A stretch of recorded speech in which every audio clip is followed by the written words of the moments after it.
আসবাবপত্র আর গহনা বানাইলাম, ইট বালু আর সিমেন্ট আর টাইলসের মেহনতি করে গেলাম, এটা তেমন উল্লেখযোগ্য কিছুই হলো না।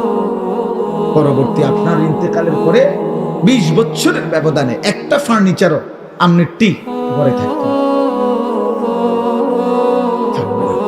এই সোফা পৃথিবীর সবচেয়ে দামি কাঠ দিয়া বানাইলেও বন্ধু আমার, বাপ আমার, আপনার মৃত্যুর 20 বছরের ভিতরে আপনার জেনারেশন, ছেলে মেয়ে, নাতি নাতনি, কেউ এগুলো রাখবে না।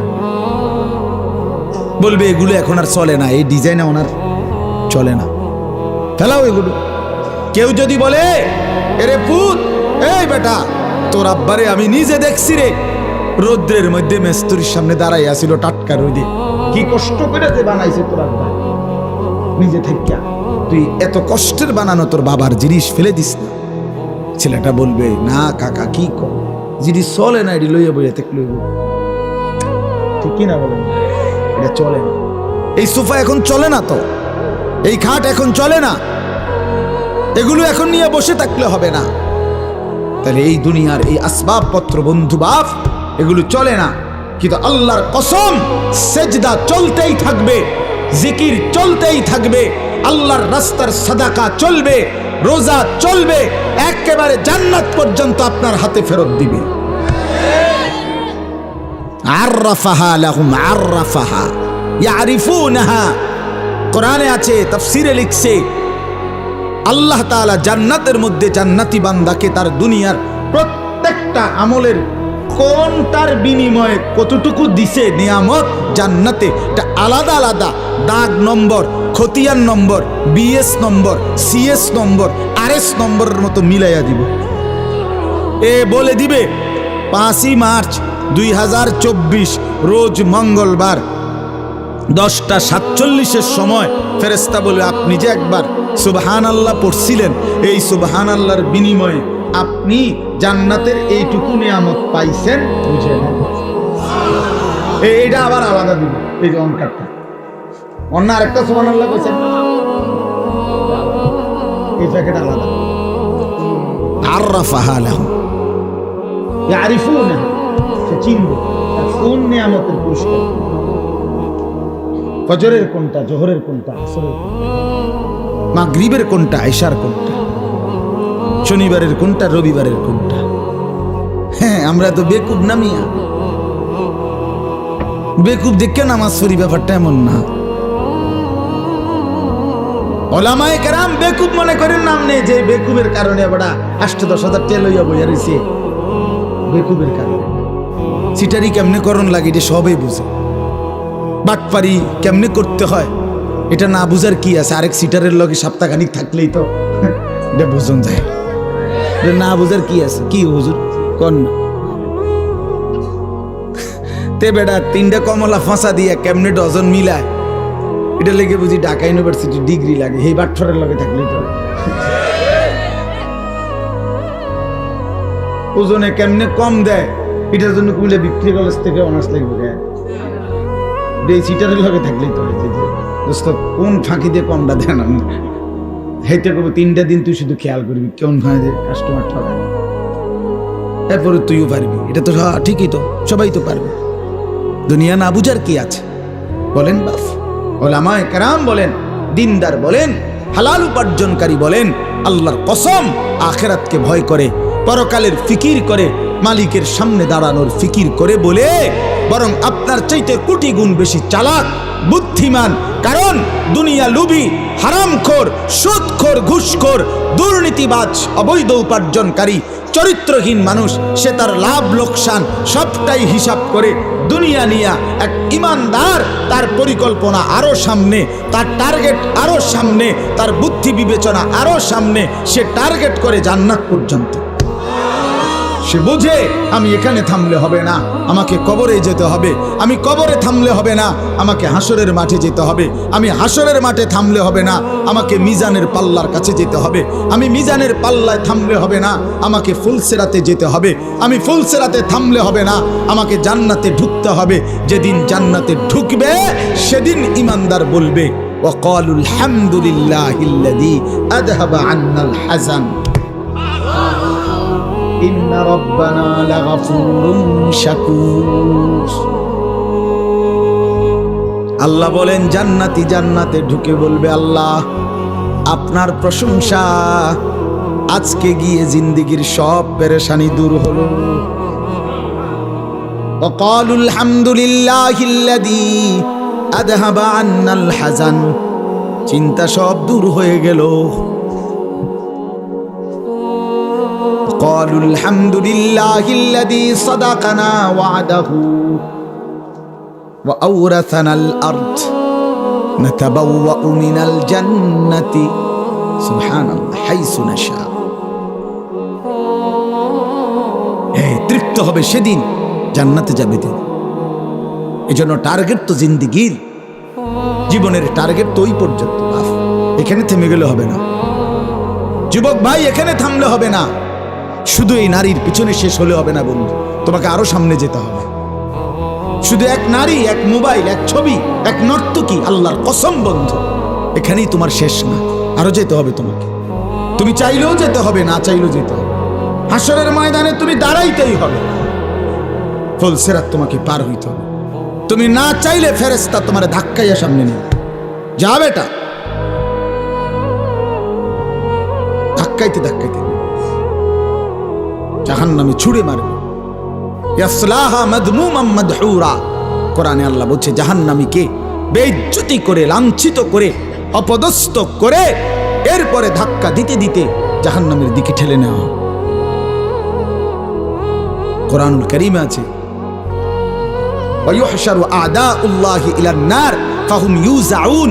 এই শব্দের দুই অর্থ, এক অর্থ এটাও যে জাহান্নামীদেরকে আল্লাহ বলেন ধাক্কা দিতে দিতে, লাথি দিতে দিতে জাহান্নামের দিকে ফেরেশতারা।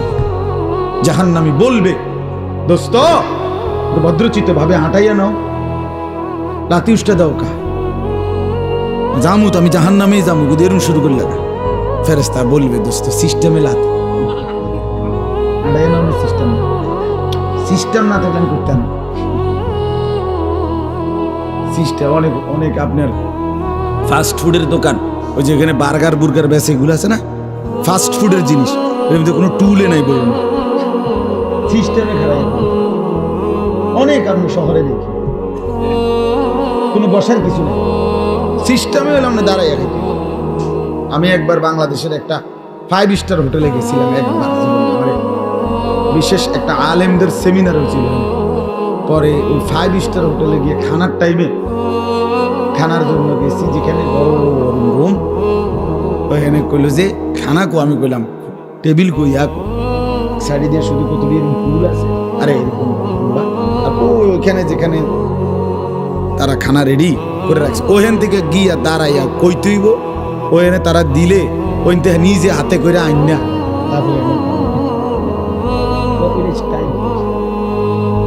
আমার ফোজা আমি এই জন্য বললাম সিস্টেমে লাথি, সিস্টেমে ধাক্কা। আল্লাহ আমাদেরকে মাফ করে দেয়। আমি বন্ধু ফিরাইতে চাচ্ছি আপনাদেরকে, এটা বুঝাইতে চাইলাম, দয়া করে হায়াতের কদর করেন, নিজের জীবনে রহম করেন। বাস্তবিক কথা তো এটাই যে এই মুহূর্তে আসলেই সারা পৃথিবীর লক্ষ কোটি মুসলমান মুমিনের কাছে একটাই অপেক্ষা, একটাই অনুভূতি, মাহে রমজান। মাহে রমজান ব্যতীত অন্য কোনো আকাঙ্ক্ষা, স্বপ্ন, পরিকল্পনা বলতেই নাই। সবার জবানে এক উচ্চারণ, রমজান। রমজানের আগে, রমজানের পরে, রমজানের মাঝে, রমজানের শুরুতে, মানে যে কোনো কথাই বলে এটারে সাথে নিয়ে, ঠিক না? বিষয়টা এমন নেই রমজানের আগে খালি নেই, রমজানের পরে আবার ডেট দিব। আমি আমার কথা বলছি, রমজানের আগে আজ ঝামেলা করেন না, মানে হ্যাঁ সব কিছু এখন এই আগে পরে রমজান। রমজানের প্রথম দশক উমরায়, রমজানের শেষ দশকে ইতিকাফ, মাঝখানের সময় বাসায়, মাদ্রাসায়, এই সব মিলাইয়া রমজানের প্রস্তুতি, বাসায়, মাদ্রাসায়, ভাই বন্ধুদের সাথে কথাবার্তা, সব কিছুতেই আলহামদুলিল্লাহ মুমিনের জবানে এখন শুধুই রমজান, শুধুই রমজান। এটা রমজানের একটা বরকত যে আল্লাহ তাআলা রমজান আসার আগেই রমজানের একটা আবহ, রমজানের একটা পরিবেশ আল্লাহ তাআলা চারদিকে করে দিচ্ছেন। সুবহানাল্লাহ। এবং যেই কোনো মুসলমান দেখবেন, আপনি যদি বিবেকবান হন, উপলব্ধি করবেন যে যখনই চাঁদ ওঠে মনে হয় যেন ভিন্ন একটা বাতাস গায়েব। আজিব, এটা আমি তো আলহামদুলিল্লাহ অনেকবার অনুভব করছি। রমজানের চাঁদ উঠলেই মনে হয় যেন আল্লাহ তাআলার রহমের চাদর, রহমের বাতাস বইতে শুরু করছে। এই জন্য বাফ মূল কথা এটাই, প্রথম কথা যে এই মুহূর্তে আমাদের আবেগ অনুভূতি অপেক্ষা শুধুই আল্লাহর কাছে সবচেয়ে বেশি দিলের তামান্না যে আল্লাহ রমজান পর্যন্ত পৌঁছিয়ে দেয়। রাসূলুল্লাহ সাল্লাল্লাহু আলাইহি ওয়াসাল্লাম রমজানের পূর্বে 3টি কাজ বিশেষভাবে করতেন। 1, 2 মাস দোয়া করতেন রমজানের জন্য। তুমি এটা খুঁড়ু করো না বেটা, রাত বাজে 11টা, বুট খাও, ভাত খেবে কোন সময়? কি রে ভাই, এত রাইতে যদি বুটে খাও তো ভাত খেবে কোন রাত? কেউ বুট বাদাম খাবে না, খাইও না বাপ, চুপচাপ শোনো না, ঠিক আছে না? ইনশাআল্লাহ তাকায় থাকো, যাই বুঝো। দেখেন, এটা আমি একটু গুরুত্ব বেশি দেই। এই মোবাইল টিপলে, বুট বাদাম খাইলে, সদর বদর করলে আমার ভালো লাগে না। আমি এটা বলতে পারি না আর কি। ছাত্র, আমি শিক্ষকতার জীবনেও ছাত্র ক্লাসে আলহামদুলিল্লাহ নাক খাইলেও আমার পড়াই না, মানে বলতে পারি না। এটা একটা বিষয় যে আমার কথা হলো মনোযোগ খুব বেশি উপকারী। যে আন্তরিক, দরদি, আগ্রহী, একাগ্রতা নিশ্চিত ধরে নেন তার পরিবর্তন হয়ই হয়, সে বদলায় যায়। এটাই বাস্তবতা, এটাই বাস্তব। ওয়াহদি ইলাইহি মান ইউনীব, কোরআনুল কারীম আল্লাহ বলছেন যে আমার দিকে ঝুঁকে আসে আমি তাকে হেদায়েত দিয়ে থাকি, হেদায়েত দিয়ে থাকি। মান ইউনীব, ইনাবাত, ঝুঁকে আসা, আল্লাহর দিকে আসা, যেন আল্লাহর দিকে আগাইতে হয়, আগাইতে হয়। কোরআনুল কারীম আল্লাহ বলছে ফি যালিকা ফালিয়াতানাফাসিল মুতানাফিসুন, জান্নাতের নিয়ামত অর্জনের জন্য তোমাদের প্রতিযোগিতা করা উচিত। প্রতিযোগিতা মানে হলো এগিয়ে যাওয়ার চেষ্টা, অন্যকে ডিঙ্গাইয়া আমি সামনে যাব, এটাই তো প্রতিযোগিতা। আল্লাহ বলছেন এটা উচিত জান্নাতের জন্য। আল্লাহ তাআলা বলছেন ফাস্তাবিকুল খায়রাত, আল্লাহ তাআলা বলেন নেক অর্জনে, কল্যাণ অর্জনের জন্য, নেকি অর্জনের জন্য প্রতিযোগিতা করো। ফাস্তাবিকু,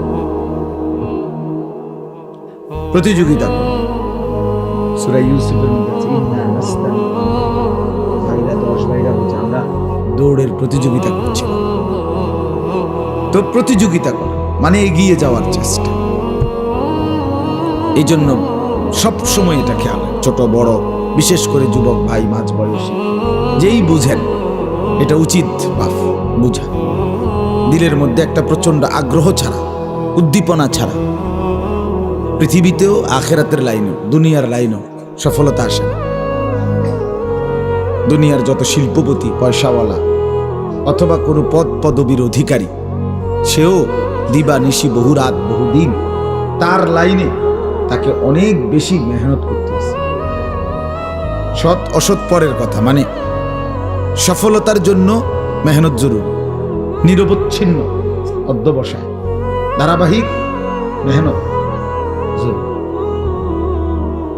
আখিরাতের লাইনেও যারা আল্লাহর নেক বান্দা, আল্লাহর ওলি, আল্লাহর প্রিয় বান্দা, প্রত্যেকেই খুব বেশি পরিমাণ ইবাদত আমলে মেহনত করছেন, রাত দিন বিনিময়ে তার আল্লাহর প্রিয় পাত্র হয়েছে। অতএব এই ধারাবাহিক মেহনত, অব্যাহত প্রচেষ্টা মানুষকে মঞ্জিলে, কাঙ্ক্ষিত গন্তব্যে পৌঁছায়, কাঙ্ক্ষিত গন্তব্যে পৌঁছায়। এই জন্য এটা জরুরি। যত ছেলে পেলে নারী পুরুষ দেখবেন গাফেল, এই ফালতুদেরকে দিয়ে কোনো কাজ হয় না, দুনিয়ারও না আখেরাতও। যে সমস্ত ছেলে পেলে এই বসে বসে মোবাইল টিপে নারীর নাচ গান সিনা ব্যভিচারের দৃশ্য, সমবয়সী বন্ধুদের সাথে ঘন্টার পর ঘন্টা আড্ডা দিতেছে, এই নিজের চুল নিজে ফিরায়, জেন দিয়া মুতে ধরে হেন দিয়া মুতে দেয়, কি পাগল ছাগল, বুঝেন না কথা? যে কোনো বেড়ি দেখছে এটার ফিসে ফিসে হাঁটতে আছে, প্রতিবন্ধী আর কি, তার সিরা মাথা কি লেগা হাসে এও কইতারে না, নিজে নিজে মোবাইলের সামনে ছবি উড়ায় আবার হাসে, কাইত প্রতিবন্ধী পাগল মাতার। লাআমরুকা ইন্নাহুম লাফি সাকরাতিহিম ইয়ামাহুন, আল্লাহ কোরআনে বলছে বন্ধু আপনার হায়াতের কসম, নাফরমানরা তাদের নেশায় মত্ত, নাফরমানিতে মত্ত মাতা। কোরআনে নবীজি আল্লাহ বলছে আপনার জিন্দেগীর কসম বন্ধু, ইন্নাহুম লাফি সাকরাতিহিম ইয়ামাহুন, তারা তাদের মাতলামিতে ডুবে আছে, নেশায় মত্ত হয়ে আছে।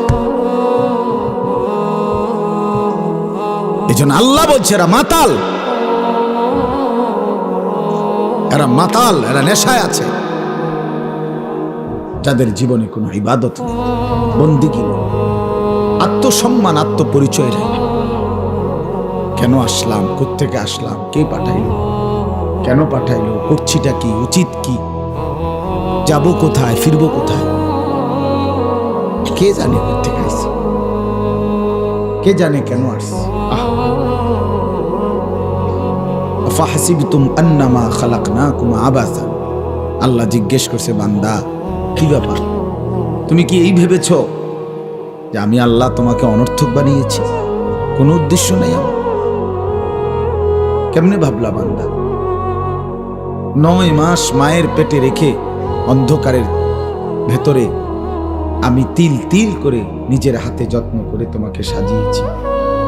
আমি তো সেই আল্লাহ যে আল্লাহ কোন বললেই হয়ে যায়, 1 সেকেন্ডে হয়ে যাওয়ার কথা, সেই তোমাকে আমি 1 সেকেন্ডে না বানিয়ে 9 মাস লাগাইছি। কি পরিমাণ যত্ন নিছি, কি পরিমাণ সাজিয়েছি। ওয়ালাকাদ খালাকনাকুম সুম্মা সাব্বারনাকুম, কোরআনের আয়াত। আল্লাহ বলে আমি তোমাদেরকে বানিয়েছি, আমি তোমাদেরকে সাজিয়েছি, তাসবীর দিয়েছি। ফি আইয়ি সূরাতিন মা শাআ রাক্কাবা, আমি যেমন আকৃতি যেমন চেহারা, আল্লাহ বলেন সেটা আমি আমার পছন্দ মতো ড্রয়িং করেছি, ডিজাইন করেছি, সাজিয়েছি। এত যত্ন 9 মাস বিনিময়ে তুমি, ভাই আপনারা নিচে বসেন, ওই যে ওখানে বসেন, মিয়া মোটরসাইকেলের উপর কোন স্টাইল,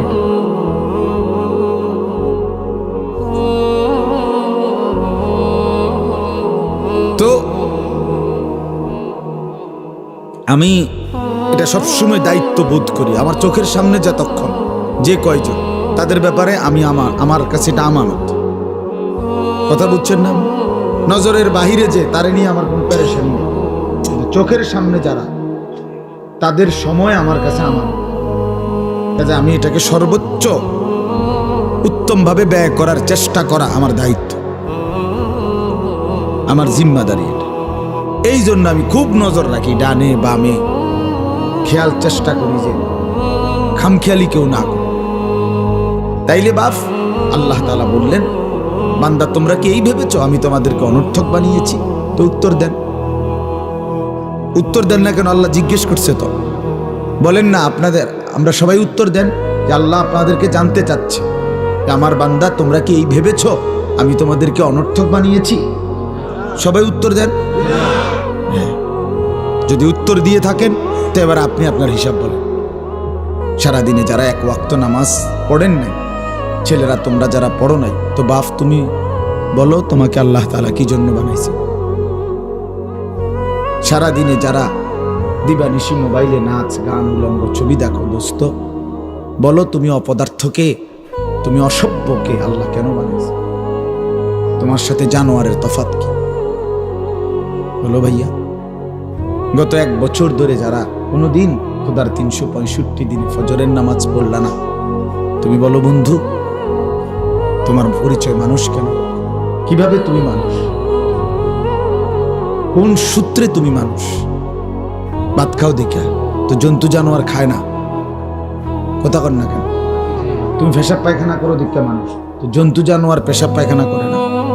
তুমি ঘুমাও দেখা মানুষ, তো জন্তু জানোয়ার ঘুমায় না।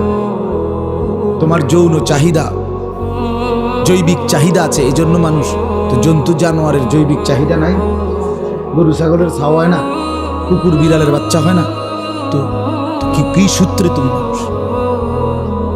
ওই ভাই মোবাইলটা নামান, মোবাইলটা নামান, এমনি শুনেন, আমার দিকে তাকায় শুনেন, নামান এটা নামান, হাতে ধরে মোবাইল ধরেন। আপনি ফিকির করেন, মোবাইলে অনেক ওয়াজ আছে, হাজার হাজার লাখ লাখ ওয়াজ, সব বক্তা, আমাদেরও আছে, অন্য বক্তাদেরও আছে। হুজুরের কোথাইয়া কাজ করিয়া সিট করিয়া টানাইয়া লম্বা করিয়া ঘাড় করাইয়া সব ধরনের ওয়াজ আছে, বুঝেন নাই কথা? দোস্ত সামনাসামনি শুনি, বলেন কিভাবে আমি আমার পরিচয় বুঝাই দেই। আমি যে মানুষ, আমি যে ছাগল না, আমি যে গরু না, কুকুর না, বিড়াল না, আমি যে কুকুর না, শুকর না, তফাৎ কোথায়? তফাৎ কোথায়? আমার বন্ধু বলেন, বেনামাজি ছেলে বলো মিয়া, আজকে সারাদিনে যারা এক ওয়াক্ত নামাজ পড়ো নাই, দাঁড়াও বলো অপদার্থ পৃথিবীতে কেন আসছো? কত লক্ষ নারী দেখলে শখ মিটবে? কত উলঙ্গ ছবি দেখলে তৃপ্তি হবে? আর কত সুদের টাকা গুনলে অভাব যাবে? আর কত টাকা কিস্তি নিলে আপনার সংসারের অভাব ঘুচবে? বলেন না ফরমান, হারামখোর, সুদখোর, বলেন।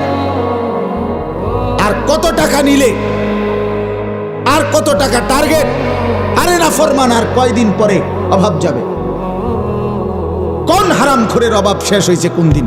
বলেন মিয়া, একটা সুদখোরের নাম বলেন যে ওই সুদখোর ঘোষণা দিছে যে এখন থেকে আর কোনোদিন আমার আর কোনো টাকা লাগবে না।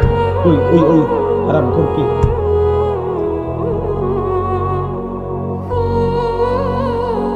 নবী সাল্লাল্লাহু আলাইহি ওয়াসাল্লাম বলছেন, লা ইয়ামলাউ জাওফু ইবনু আদামা ইল্লা তুরাব, বনি আদমের পেট ভরবে না কোনোদিন কবরের মাটি ঢোকা পর্যন্ত। মানুষের চাহিদা শেষ হবে না। দুনিয়া রাক্ষসের নাম বন্ধু, এই রাক্ষস শুধু গিলে খায় আবার হা করে, সেকেন্ডের ভিতরে ইউটার্ন করে, মানে হা করে আবার।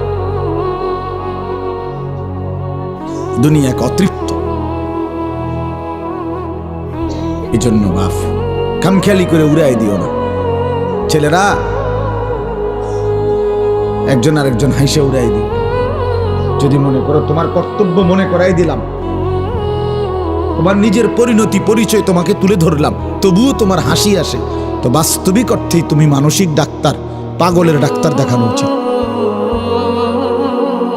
কারণ তোমার বিবেক বলতে কিছু নেই, তুমি তো অনুভূতি শূন্য, তুমি তো আর আলো চেনো না, অন্ধকারও চেনো, তুমি ফেসাবও চেনো না, ফানিও চেনো, তুমি না পাকও চেনো না, পাকও চেনো না। তো এরে তো পাগল কয়।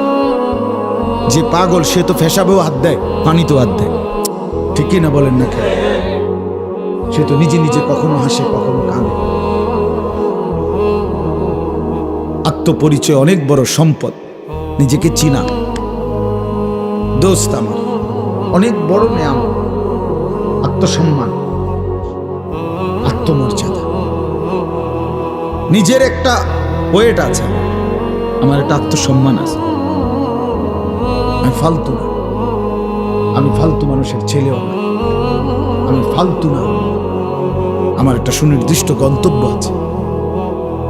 আমি জানতেন কারো কথায় যে কোনো কেউ হাত ধরবে আমি চলে যাব না, না এটা তো মুসলমান। যে কোনো কেউ একটা মোবাইল দিবে, ফেসবুকে একটা ডিজাইন দিবে চুলের, আমি এটা রাখবো। আমি খবর নিতে হবে না এটা কি মুসলমান না কাফের, না ইহুদি না খ্রিস্টান, না হিন্দু না বৌদ্ধ না নাফিদ। যাদের ডিজাইনে চুল রাখছো যদি এটা কোনো মেথরের ডিজাইন হয়, প্রথম এই ডিজাইন যদি কোনো মেথরের বানায় থাকে, তখন কথা বলেন না কেন? এই বিশ্রী কাটিং এর এই চুল, প্রথমে এই ডিজাইনটা যদি যদি চরিত্রহীন, যে সারাক্ষণ জিনা ব্যভিচার বেশ্যাখানা পতিতাখানার মধ্যে যে জীবন যৌবন নষ্ট করে, এমন কোন অসভ্যের যদি ডিজাইন হয়, তো তুমি কার লগে গিয়ে মিলাইলা? কথা বলেন। আমি তো বলতে পারি, আমরা বলতে পারি দাড়ি আমি কোত্থেকে নিলাম? আমার রসুল সাল্লাল্লাহু আলাইহি সাল্লাম থেকে নিয়েছি। টুপি আমি কোত্থেকে নিলাম? আমার রসুল থেকে নিয়েছি। চারদিকের সমান চুল আমার রসুল সাহাবায়ে কেরাম থেকে নিয়েছি। পাঞ্জাবি আমি কোত্থেকে নিলাম? আমার রসুল কামিজ পাঞ্জাবি পরতেন। লুঙ্গি আমি কোত্থেকে নিলাম? আমার নবী সাল্লাল্লাহু আলাইহি সাল্লাম মৃত্যু পর্যন্ত লুঙ্গি পরিধান করছেন। মিসওয়াক আমি কোত্থেকে নিলাম? আমার রসুল সাল্লাল্লাহু আলাইহি সাল্লাম মৃত্যুর শেষ মিনিট, আখেরি মৃত্যু পর্যন্ত তিনি মিসওয়াকি কি করেছেন? ব্যবহার করেছেন। আমি তসবিহ কোত্থেকে নিলাম? রাসূলুল্লাহ সাল্লাল্লাহু আলাইহি ওয়াসাল্লাম আজীবন আল্লাহ তাআলার জিকির তাসবিহাত আদায় করছেন। তুমি বলো মিয়া, তুমি বলো আমি টয়লেট পেপার কেন? রাসূলুল্লাহ সাল্লাল্লাহু আলাইহি ওয়াসাল্লাম সাহাবায়ে কেরাম আমৃত্যু ওযুতে, আরে পেশাব পায়খানার মধ্যে ঢিলা কুলুপ ব্যবহার করছেন। আমারটা আমি বললাম, তোমারটা বলো। বলো ছেলেরা, বাবারা বলেন, এই বিড়ি খান না বুড়া মিয়া, আমনে বলেন আমনের এই বিড়ির মডেল আপনি কার থেকে নিছেন? 60 বছর বয়সে এখনো বিড়ি খান, শরম কোন দিন আসবে মিয়া? এত বড় বুড়ো মানুষের এত এখনো আক্কল হয়েছে না? 60 বছর বয়স, এখনো সাদওয়ানে বেডির নাচান। কত বড় বেহায়া বেড়াই তুমি! এরকম বুড়া মানুষ এরকম বেদ্য হয়নি, এরকম বেহায়া হয়নি। হ্যাঁ, আপনি রাগ হইেন না। যার দোষ নাই তার রাগ হবেন কেন? আর যে অপরাধী, আপনি রাগ হইলে আমার অসুবিধা কি? কথা বলেন না কেন? আপনি রাগ হবেন কেন? আপনি 60 বছর বয়সেও এই অসভ্য অভ্যাস ছাড়বেন না কেন? 60 বছরের মুসলমান কেমনে এখনো কথা বলতে আগ করলে গালি দেয়? কেমনে গালি লইয়া কথা কয়? কেমনে কথা কয় না? 60 বছরের চাচা আপনি আজও সুদ খান, এখনো কিস্তি লন মিয়া।